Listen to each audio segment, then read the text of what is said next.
We'll return to Star Trek following these messages. Word Balloon is brought to you by the League of Word Balloon Listeners.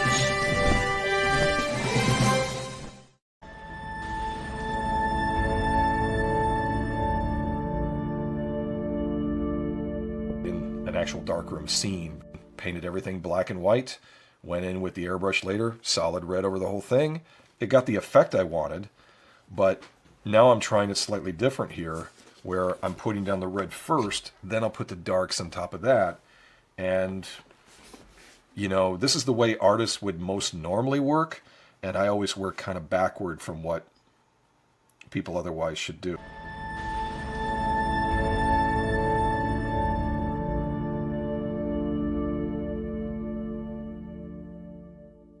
If you're here at Word Balloon, it's because you like comics, creators, conversation, pop culture subjects. Would you consider joining the League of Word Balloon Listeners? Patreon.com/wordballoon. For just $3 a month or more, you'll get exclusive access to the Word Balloon e-magazine, featuring transcriptions of some of my best conversations. When you subscribe, you'll also be part of the Word Balloon Book Club, where Brian Michael Bendis and I will pick a comic every month to review and discuss live with the League on this show. Join the League today, patreon.com/wordballoon. Thank you always for your support, League of Word Balloon listeners.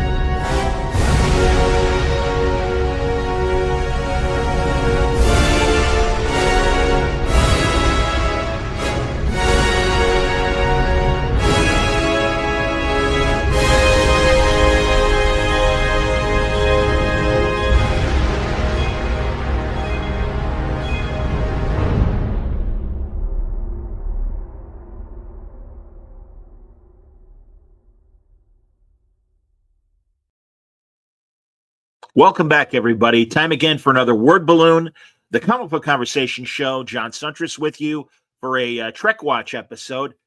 The guys are all on away missions. Everybody's in Baltimore enjoying the Baltimore Comic-Con. Good luck to Mark Nathan and the crew over there. I'm sure there's going to be another fantastic show. But, you know, New York was last week, as we know, and Baltimore this week. So I'm riding solo. But that's okay. There's plenty to talk about. Last week at New York Comic-Con, we got a lot of Trek news. They had a very big Star Trek presence there. They had the debut of the more meatier second trailer for Starfleet Academy.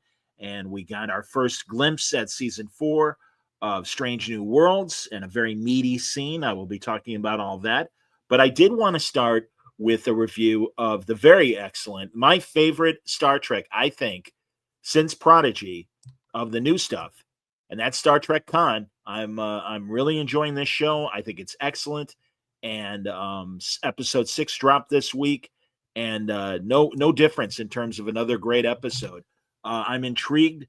There are spoilers, so if you have not watched or listened to it's on YouTube. That's why I say watch. But if you haven't, if you're not caught up, you may want to come back until you are caught up with episode 6, because I'm gonna spoil starting now. So we had a very good episode. Great to see more scenes of George Takei and Takei, and Tim Russ. I don't know why I said Takei. I know that better than that. I met the man, for Christ's sake.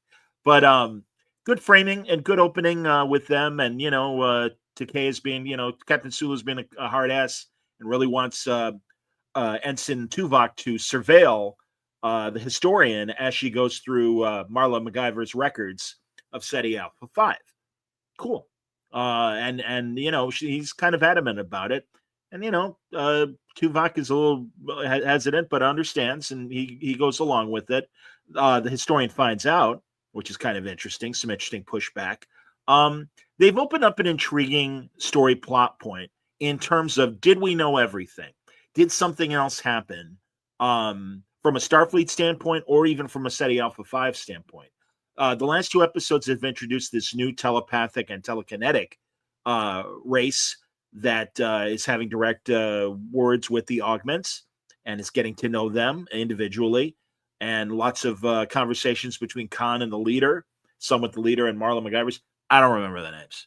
I'm sorry, I don't. But it's still intriguing. I don't. And listen, truly, Christian Byers and David Mack did a hell of a job on this show, and I really, really like the way it's going. There's only 3 episodes left after this week, 7, 8, and 9, and I'm very intrigued on what's going to happen.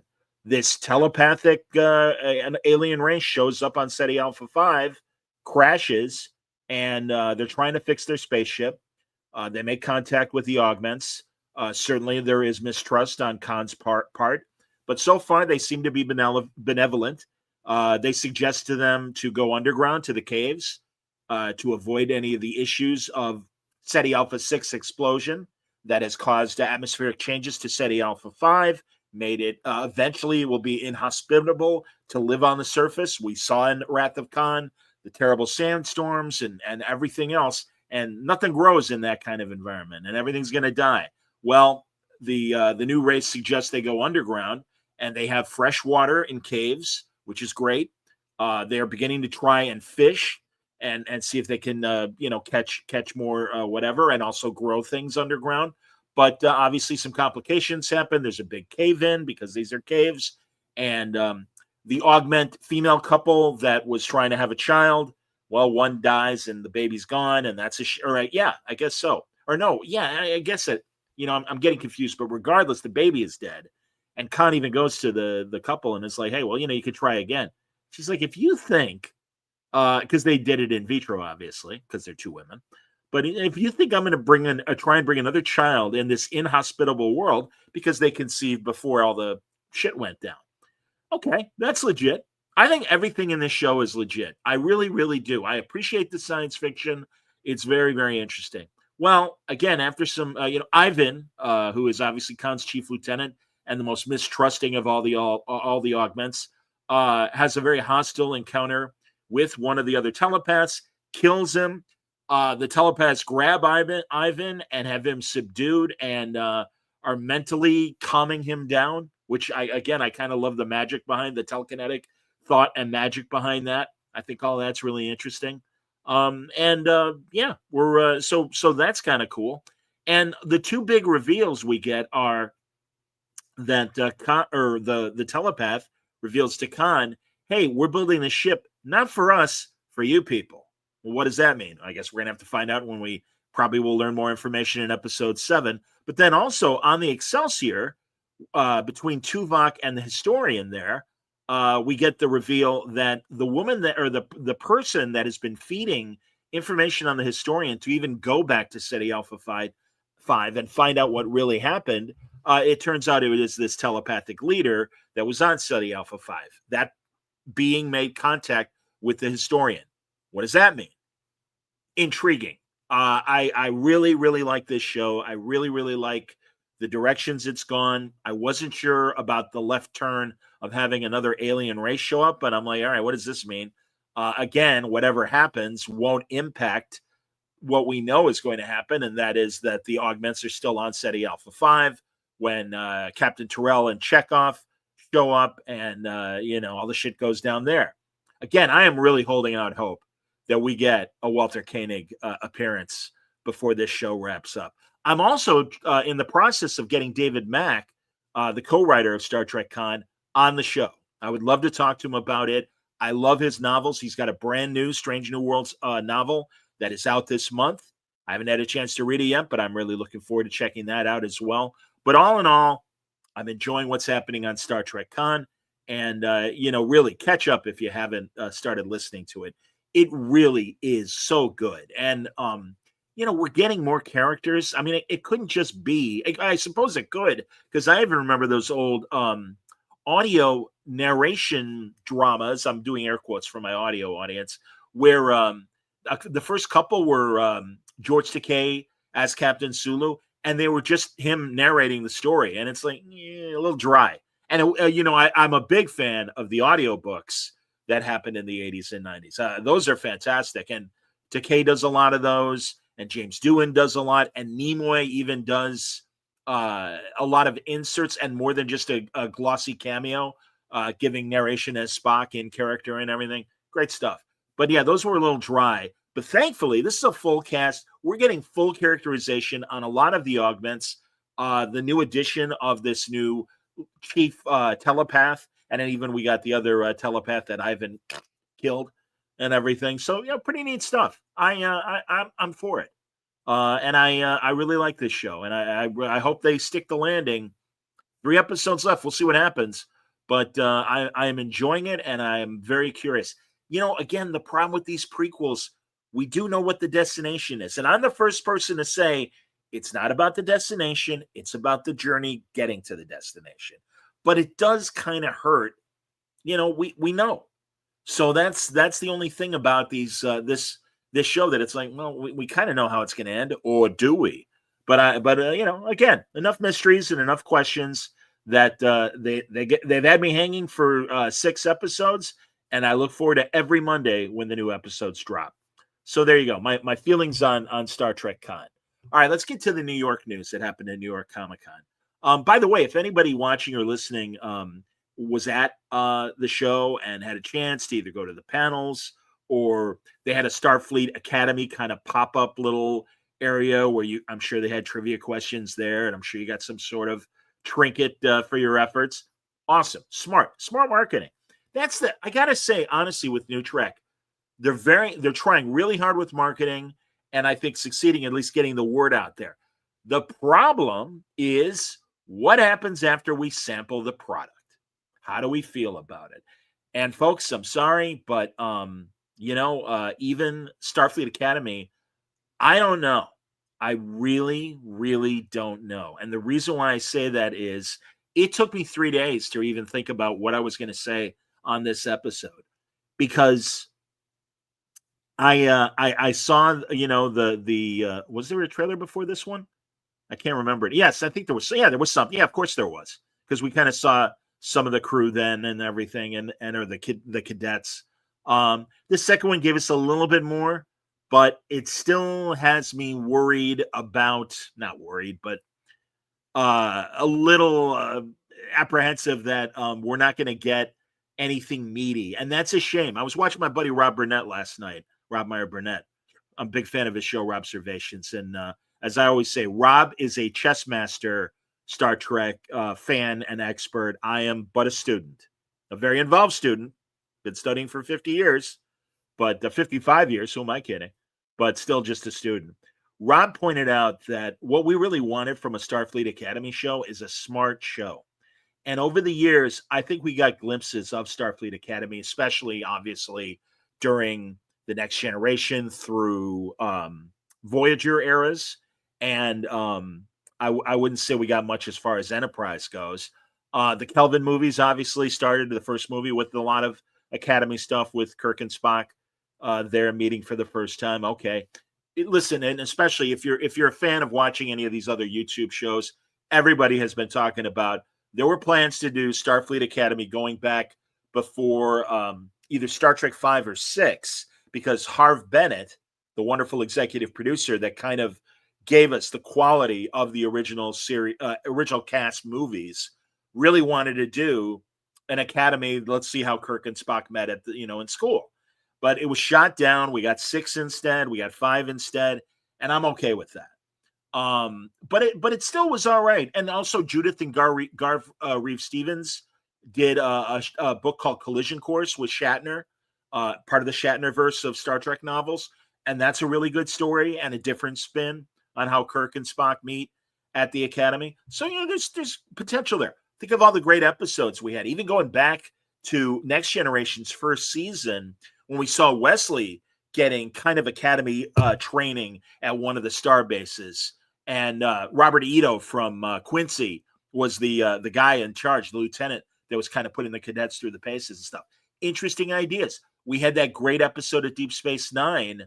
What was it? Was it Valiant? I can't remember the name of the ship, but it was, Red Squad. And we had heard about Red Squad in the martial law 2-parter of Deep Space Nine. But then we got an example. It was Valiant, I believe, where Jake and Nog are picked up by a Defiant class ship that is filled with kids, and they were on a mission, and all of a sudden, or at least a training seminar, and the Jem'Hadar attack, and it knocks out the teacher, the captain, and the kids have to run the ship. And it was really cool. It was really interesting. And it kind of, in a, not really Lord of the Flies, but a sort of, kids suddenly find themselves over the head, especially in the face of war. Really, really great episode. I kind of feel like in Voyager, even though it was just Starfleet headquarters, but us seeing the species A472 pretending to be Starfleet and being sleeper agents. I think that was the same group. I thought that felt like a kind of Academy-esque thing, certainly with Boothby there. And of course, I'm forgetting The First Duty, where Wesley and his squad screw up at the commencement and everything and get one of their guys killed. And Picard's got to find out what really happened and stuff. And Wesley is facing potential flunking out because of this. And we get Nick Locarno, the awesome character that, later becomes Tom Paris. Fantastic acting, fantastic character. Both Nick and, of course, I love Tom Paris as well. Good stuff, man. Robert, I forget his name. Robert, 3 names. See, I suck, man. Sometimes I suck when it comes to this stuff. But that's a great Academy episode as well. I mean, so, the potential is there. But I don't know, man. This just has that, unfortunately, Discovery tinge to it. And, obviously, they're setting the show in the Discovery era. Here's some photos of the crew and, the trailer and everything. The trailer seemed very platitude heavy. I understand that you can't, give us everything, especially in a trailer. And to its credit, it looks like we're probably going to get all these kids. And here, I'll even make it a better shot so you can see the kids and everything. Here they are. So there's 5 kids. Plus, we have Holly Hunter as the Chancellor and Captain. We've got Robert Picardo coming back. I'll show some photos. And so that's a couple more. And then we've got and we'll get to the Jem'Hadar Klingon hybrid kind of master sergeant teacher of some sort. Seems to be a hard ass. We got Jet Rado back. The engineer, the loudmouth engineer that everybody likes on Discovery. Okay, whatever. I mean, and by the way, listen, I respect Tig Notaro as a performer and as a person and her orientation. I don't want anyone to misconstrue when it comes to Tig Notaro. I just don't think she's funny. They're funny. Forgive me, I don't even know her pronoun, and I don't mean to be disrespectful, but I don't find Tig Notaro funny. I don't get it. I don't find the monologues funny. I didn't like the YouTube show that she had, and also even on Discovery, it's yeah, great, I'm here, and it's like, geez, man, be happy about your job. It sucks. I'm here in this space station. Yeah, it's like whatever. So we got them. So that's 4 more. So that's 9 people. We know that the Admiral is going to be back from Discovery, and we know Tilly is going to do at least 1 episode. Oh, Tilly! Oh, I miss Tilly so much. Not me. No, and I really liked Mary Wiseman in a Netflix show, and I can't remember what it was called, but it's the murder mystery that happens at the White House, and she's the cook. She's hilarious in that, and just so much more fun than Scatterbrain Tilly. But that's me. What can I say? So, and also the fact that they're setting this into the Discovery era, it's like, you only had at best half the audience that really gave a damn about Discovery, and now you're setting this show in that same era. And again, we all were on such a high about the final season of Picard and the prospect of Star Trek Legacy, with 7 being the captain of the Enterprise G, and you could have Jack Crusher on there, and you can have one of Geordi's kids, if not both of his kids, on the ship, and also the opportunity to have guest stars from the TNG through Voyager era. I'm sorry, but I see value in that. More so than, hey, have you really missed Tilly? Well, don't worry, she's coming back on Star Trek, Academy, Starfleet Academy. And it's like, we haven't really missed them that long. And I kind of get it, because I also believe that a lot of this is if there's anything that Kurtzman Trek owns outright, it's Star Trek Discovery. And they want to build on what they own because that, I guess, again, from a point of pride, it's likely that they may be cheaper to get these people to come back. I'm sure that Tig Notaro is a legitimate Star Trek fan and really enjoys the gig. And it's like, sure, I'll come back. And I'm sure even Mary Wiseman, despite, I'm sure she wants to get to other things. And I do kind of find it a little interesting that it seemed like this show was built around her in the same way that Deep Space Nine back in the day, we all expected Michelle Forbes, Ensign Ro, to be the Bajoran liaison to Deep Space Nine. And then instead we get Kira. Good news. We get Nana Visitor, who is just incredible. So we have two great Bajorans that we can be excited about. I got no problem with that. And also, I really do want to give this show a shot. But again, the people up top are the same people that really shot the franchise in the foot when it comes to Discovery. And man, some of the other stuff I've been learning lately, and I don't know if this is true or not, or rumor, but one of my favorite YouTube shows, if you aren't watching it, is the British guy that does the Tachyon Pulse. And whenever he does Star Trek, he's just got great stuff. He gets to the point. He doesn't blather like I do. He manages to get his stuff done in around 10 minutes or less. But he just had a thing about how Section 31, they knew it was a train wreck. One of the reasons why there's so much writer turnover, according to his information, is the fact that a lot of these writers that were junior writers on the show pushed back. New canon disagreed with Kurtzman or whoever was show running specifically that day.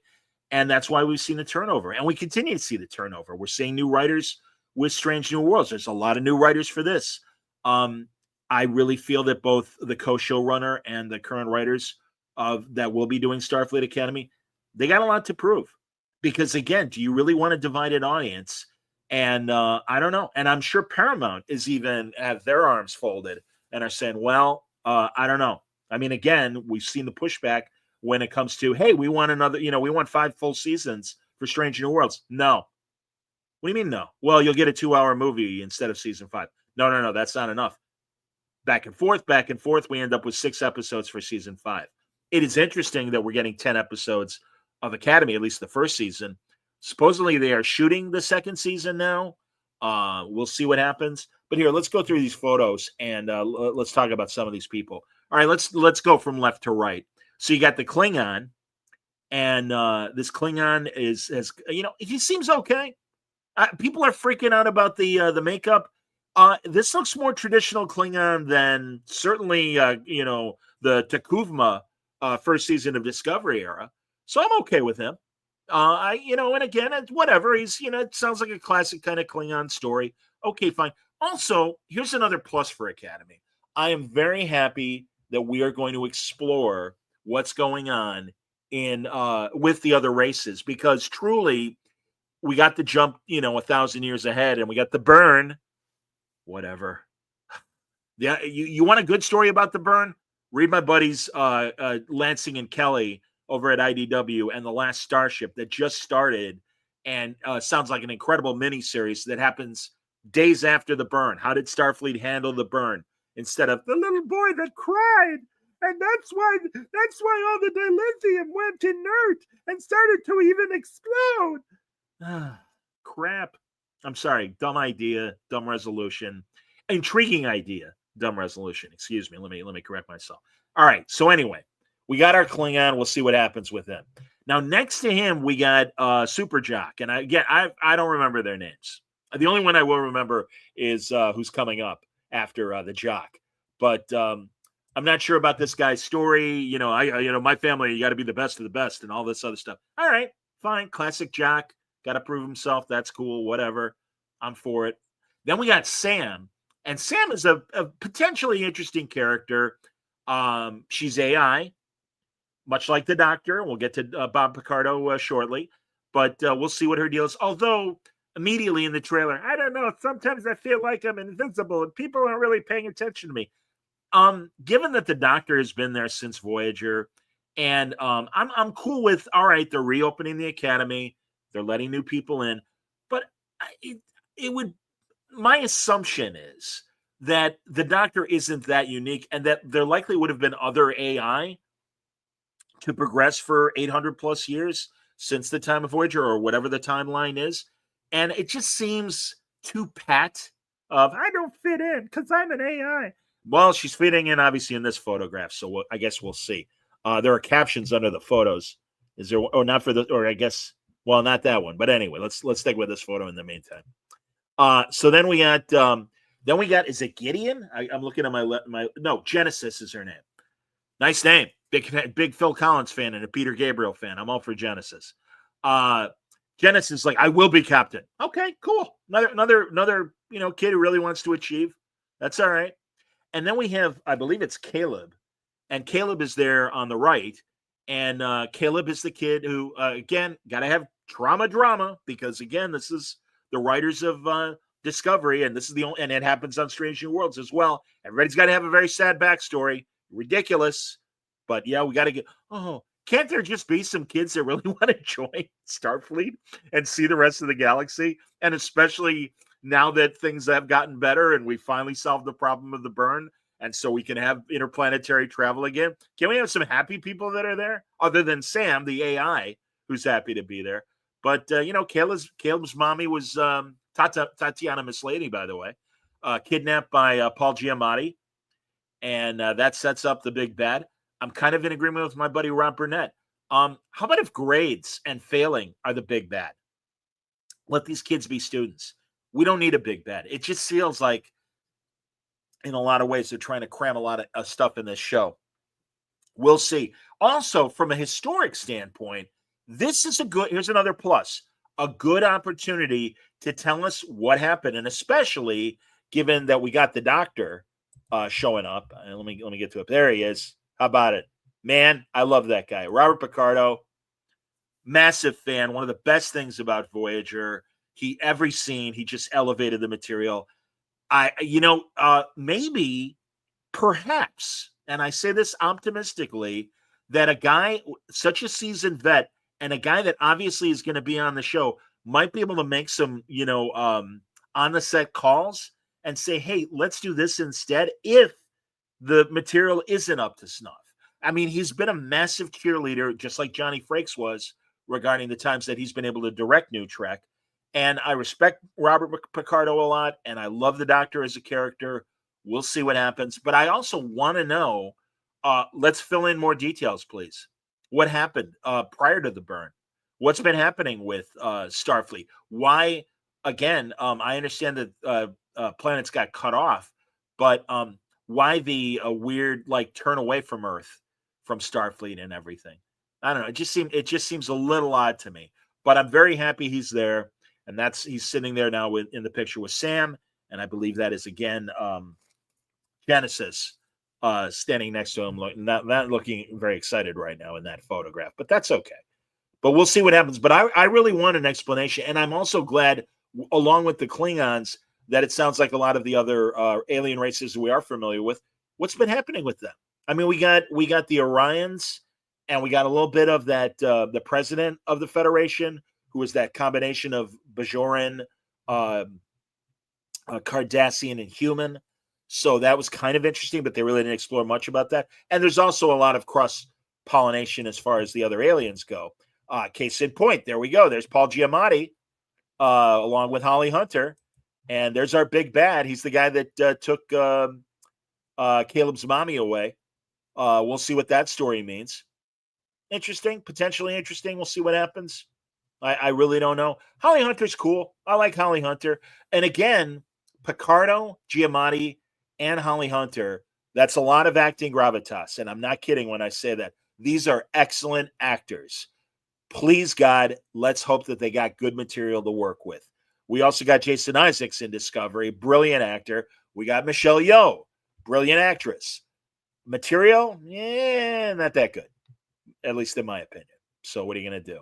But we'll see if, there's an opportunity here. But yeah, as you know, or have likely heard, Giamatti is supposedly part Klingon and part Tellarite, the pig people, invasion of the pig people.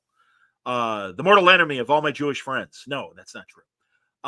Anyway, I don't know. We'll see what happens. I mean, again, it's Giamatti, so it's cool.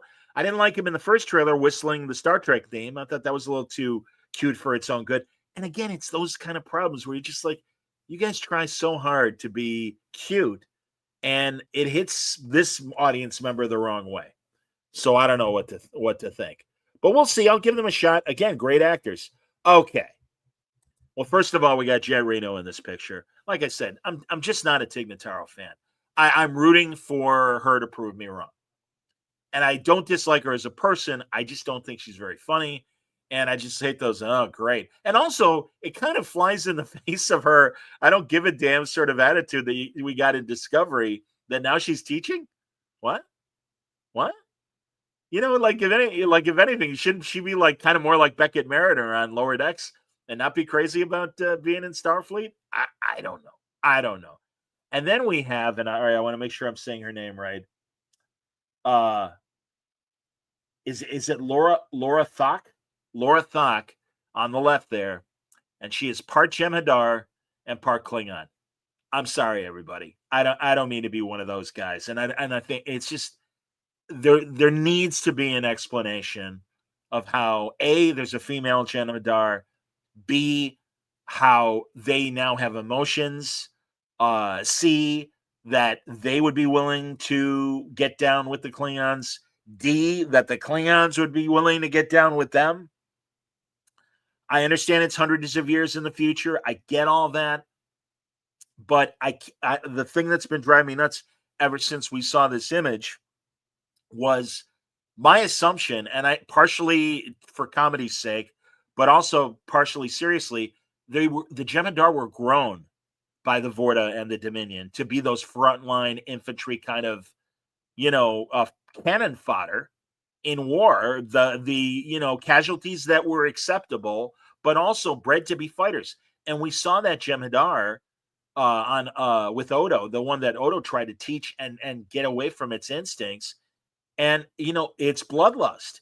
So there has to, and again, I get it. It's hundreds of years later. So evolution is possible, but we need some sort of conversation about how Odo and the Dominion or the founders decided to be more benevolent and saw their evil ways. And so they gave the Jem'Hadar not only the ability to procreate on their own, giving them the parts to do it. Because as I always say, for comedy purposes, I always assumed the Jem'Hadar, despite just being male, were likely also as smooth as a Ken doll down there. Like, why would they need reproductive parts if they're being grown in a lab? Why would you grow them that way? I'm not saying that I've been up all night with that, or even writing some creepy porn, Jem'Hadar porn fanfic in any way, /fiction. Although now we've got the opportunity with this character. We'll see. And by the way, I've seen her, the actress's stand up. And I'm sorry if I'm not using the proper pronouns. Gina Yashir is her name. Their name, if she goes by, if they go by the double pronoun. Very funny stand up. Honestly, very, very funny stand up. So we'll see. So certainly as an actor, a performer, good chance for comedy. And I can see maybe some fun stuff with her and Jet Reno. So we'll see. We'll see. Again, I would like an explanation. I think it's 50-50. I certainly hope so. I think I certainly hope there's enough writers in the room to go, people are going to ask how that's possible. Whatever. But also, I also understand and respect the idea of it has been hundreds of years. So a lot of these planets that might have been xenophobic in terms of crossbreeding, for a crass way to put it, that, yeah, maybe they're like, all right, no, it's a different area. Again, eventually through evolution, more acceptable, kind of like, the biracial acceptance and, various other orientation combinations that we've gotten over the years. So, yeah, good on that. On the other hand, so yeah, maybe why not? Why not? So we'll see. We'll see. But yeah, I got to admit, when I first saw the female Jem'Hadar, I'm like, all right, what's going on? All right, so here's another group shot with all the kids. I don't remember what young curly-haired boy's story is. I don't know if he was shown in the is that Caleb? So we got Darren, who is the jock, Then we got Sam. And then I guess that is Caleb. Is it really Caleb? No, they're blowing off this other character, this guy, I think, with the curly hair. Because no, Caleb's all the way on the right. All right. Sorry, I had to figure that out for myself. I was very confused by all that. But anyway, so there's another shot. And here's that shot again of them all very happy and walking around. And there's Holly Hunter giving some sort of lecture. So we'll see if there's actually stuff. There's them on the bridge. On the one hand, the Athena, the ship, looks cool. On the other hand, I find it a little annoying that they think that they need a hero ship, and that they can't just actually have a school that's on the ground. But whatever. We'll have romance, exciting and new. And we've got I believe that is Tarima, who is a Betazoid. Because I know in the trailers we got a Betazoid. Cool. All right, let's see what's happening with the Betazoids. I'm all for it. Is that it? That's it. All right, so those are the pictures, everybody. I thought there was another picture of Bobby Picardo, but I guess not. So that's what's going on with Starfleet Academy. I don't know. We'll see. Again, we'll find out in 3 months, January 15th. 10 episodes. So, all right, before I get to Strange New Worlds, I see some comments. So, Carrie's watching. Thank you. And Mario tells me that Tig Notaro uses she, her. Thank you very much. And Carrie is laughing at me making my snide comments, which I appreciate. That's fine. All right.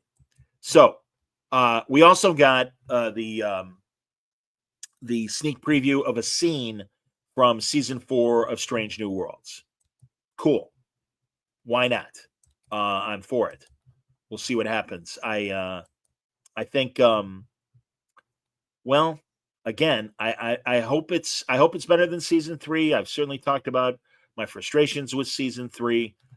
Season 4, we get this scene. Might be an opening scene, might be the first episode. Certainly 4.5 Vulcans was later in the season. We'll see. Doesn't matter. And at least if it looked traditionally Star Trek, they're out in space, fine. A little anomaly, we go through it. All of a sudden, we're in a weird sector of space. And also everything is not working. So we got to send a shuttle. And number 1 and Ortegas and a couple other crew members are going down to investigate a strange new world. Thank you. About time. Let's please have more of that. So at least that looks fine. But it also seemed like a safe scene to show. And it made me wonder, especially with the new ownership, what they were afraid to show us. And also the horrible boomerang reaction to 4.5 Vulcans once it was out there. I mean, I was just like, all right, tee-hee when I first saw it.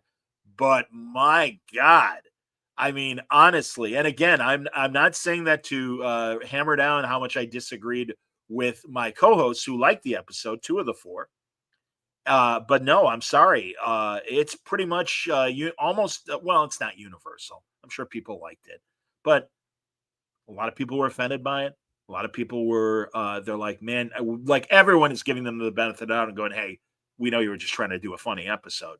Again, for me, I wasn't offended. I just didn't think it was funny. I just thought it was kind of lame.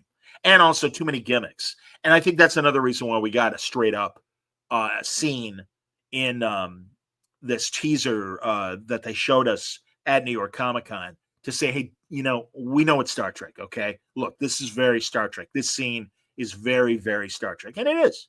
Great. So we'll see. Possibly. Who knows? But here, I want to show some more photos. But first, I do want to show this photo because we do have a new cast member, it looks like, in Strange New Worlds. We'll see if she makes it beyond the nurse that they introduced in season 3 that got his eyes burnt out. And then he became a god, an evil god. And then, Captain Patel spanked his ass. But yeah, we got a new Vulcan cadet. Okay, fine, whatever. Why not? Again, better new characters than more plot armor. I really don't want to see Dr. McCoy on Strange New Worlds. I love Bones. In fact, I'm prepping a short that I'll be releasing about my favorite Dr. McCoy episodes very soon. But just will you stick with this crew, please? There's plenty of story here. Don't bore us with BS. And also the fake how would I say it? The fake drama or cliffhanger of, oh my God, the Gorn have Scotty. What's going to happen? We know what's going to happen. He's going to go on to not only the original series, but 6 movies and an episode of Next Generation. You're not, you got to have people. Seriously, no bloodlust intended. I want La'an or Ortega's dead by the end of this series. Or, like I've been saying about La'an, that the temporal cops show up and go, yeah, something, you're an anomaly. You don't belong in this timeline. You got to go.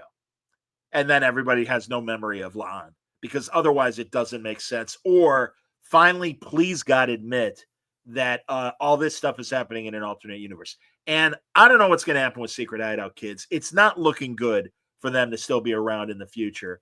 But regardless, it's like, I really do hope the new people that are in charge finally just go, hey, we're not erasing it, but much like the Kelvin timeline, it's a different universe, because that's the only way this idiocy makes sense. And if they don't want to do it, shame on them. So there he is, he of the high hair, Chris Pike, right there looking scared. I also, by the way, in the scene they showed from the 4th season, everybody's spinning around. They love that. I don't know what kind of camera mount they have for that, but we've seen it before in Discovery and in Strange New Worlds. And it's just like, this isn't 1955. Being able to spin the camera, not that impressive, but who am I to say? I'm sure the kids love it. So, there's Scotty. I'd like an explanation of why I'm younger in this show, and then I'm much older in the original series and in the movies. Help me out here. There's Ortegas in a blurry La'an. Ortegas looking pretty pensive. There's another shot of Chris Pike looking freaked out. Is that it? That's it. That's all we got. Boy, I'm glad I had that picture of them. Of the Vulcan here, the new girl. Hey, new girl. We'll see what happens. But right now, I don't know. We'll see. Star Trek Scouts. I tried to watch a minute of it, and it's fine. I'm not a preschooler. That's okay. All I can tell you is when I was a little kid, you know what kind of Star Trek I watched? Star Trek. Not only, and again, I mean, old enough to remember watching as a little kid the original series reruns, but also got the season and a half of the animated series, which did not speak down to me. But again, this is a pound puppy Star Trek show. That's fine, whatever. But there you go, everybody. Essentially, that's what I wanted to talk about tonight, and get my feelings about it.